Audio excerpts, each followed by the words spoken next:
Assalamualaikum warahmatullahi wabarakatuh.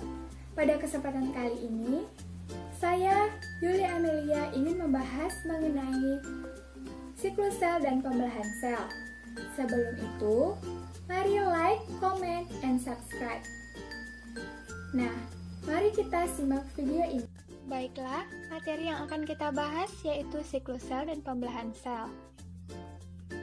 Siklus sel merupakan serangkaian kejadian dengan urutan tertentu berupa duplikasi kromosom, sel dan organel di dalamnya yang mengarah ke pembelahan sel.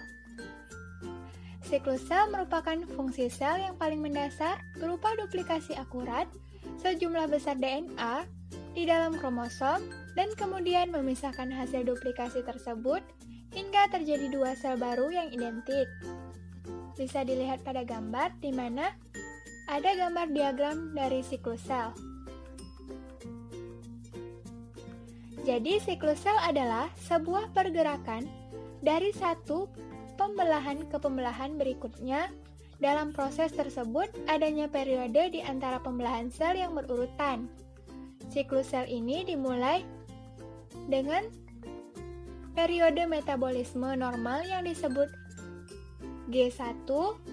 Nah, selama pada fase ini, sel mensintesis, merangkai dan menggunakan bagian-bagian yang dibutuhkan untuk fungsinya secara normal. Selanjutnya, pada fase sintesis, ketika sintesis berlangsung dan DNA direplikasi, juga disintesis protein histon. Jumlah DNA dalam nukleus digandakan, sedangkan histon dan protein kromosomal lainnya disintesis dalam sitoplasma. Kemudian memasuki nukleus dan bergabung dengan DNA untuk membentuk kromatin.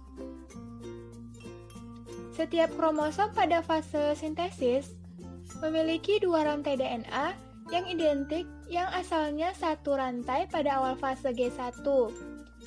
Dua rantai kromosom yang berupa hasil duplikasi tersebut digabungkan oleh sentromer yang disebut dengan kromatid. Hingga pada akhir fase S, sel memasuki fase G2, suatu periode singkat metabolisme normal yang pertumbuhan selama sel membangun sejumlah protein dan senyawa lainnya. Selama fase G1, S dan G2, nukleus dinamakan mengalami interfase di antara pembelahan nukleus. Nah, sekali suatu sel memasuki fase sintesis, secara normal akan melewati fase sintesis dan G2 dan menuju pembelahan sel selama fase S. Selanjutnya, pengendalian siklus sel. Sebagian besar sel hewan dan sejumlah tumbuhan memerlukan jumlah jam, hari, dan bulan pada fase G1 sebelum memulai fase S dan fase M. Dan pada sel saraf, otot, dan sel pengangkut gula, sel dewasa fungsional tetap berada dalam keadaan tidak membelah, kadang-kadang yang disebut dengan G0. Nah, selanjutnya, apa yang dapat mencegah dan memicu pembelahan sel pada waktu yang tepat? Jadi, pada hewan dan tumbuhan, faktor luar dapat memicu atau menghambat siklus sel. Contohnya pada tumbuhan tinggi, hormon yang disebut sitokinin memicu aktivitas mitosis pada akar, batang, dan daun. Sedangkan pada hewan tingkat tinggi, hormon somatomedin, insulin, dan faktor pertumbuhan epidermal dapat memicu semua sel untuk membelah. Sel hewan juga memiliki penghambat pembelahan sel yang disebut kalones. Selanjutnya, faktor dalam yang mengatur siklus sel, yaitu protein CDK dan siklin. Aktivitas dari protein kinase meningkat dan turun ketika pada saat sel siap untuk memasuki siklus. Perubahan siklis dalam aktivitas CDK dikontrol oleh susunan kompleks dari enzim dan protein lain yang mengatur kinase protein paling penting yang disebut siklin. Kemudian ada 4 kelas dari siklin, yaitu pada G1 atau S-siklin memicu masuknya siklus sel. Kemudian pada S-siklin menstimulasi duplikasi kromosom. Pada tahap M-siklin yaitu mengaktifasi CDK Ks yang menstimulasi masuknya ke dalam mitosis pada checkpoint G2. Selanjutnya, G1 siklin yaitu membantu mengatur aktivitas dari G1 S-siklin. Bisa dilihat pada gambar di samping.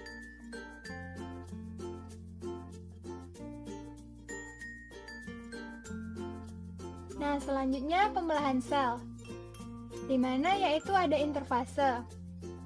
Interfase merupakan sebuah jeda panjang antara satu mitosis dengan yang lain. Nah, jeda tersebut termasuk pada fase G1, S, dan G2. Interfase dapat dibedakan menjadi 3, yaitu fase pertumbuhan primer. Fase sintesis, pada fase ini terjadi sintesa DNA dan organel sel, dan fase pertumbuhan sekunder.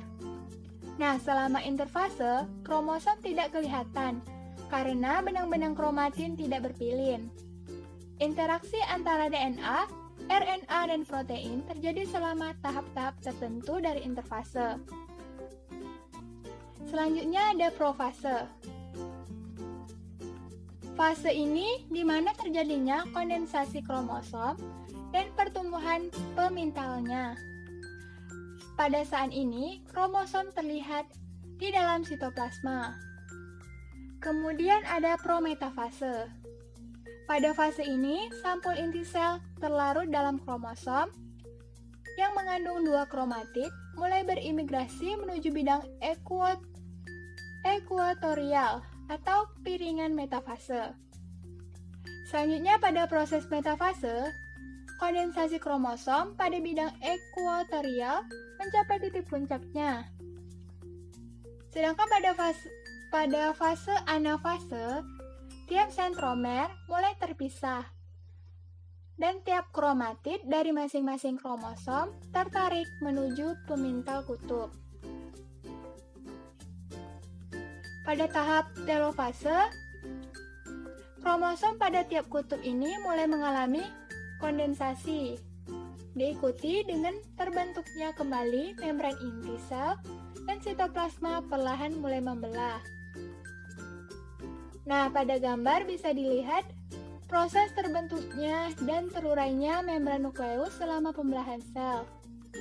Nah, selanjutnya pada tahap sitokinesis, yaitu pembelahan sitoplasma selesai setelah terjadi oleh interaksi antara pemintal mitotik, sitoskeleton, aktomiosin, dan fusi sel, dan menghasilkan 2 sel anak yang ideal. Baiklah, itu tadi pemaparan materi dari saya mengenai siklus sel dan pembelahan sel. Semoga materi kali ini bermanfaat bagi kita semua. Akhir kata, saya ucapkan wabillahi taufiq wa hidayah. Wassalamualaikum warahmatullahi wabarakatuh.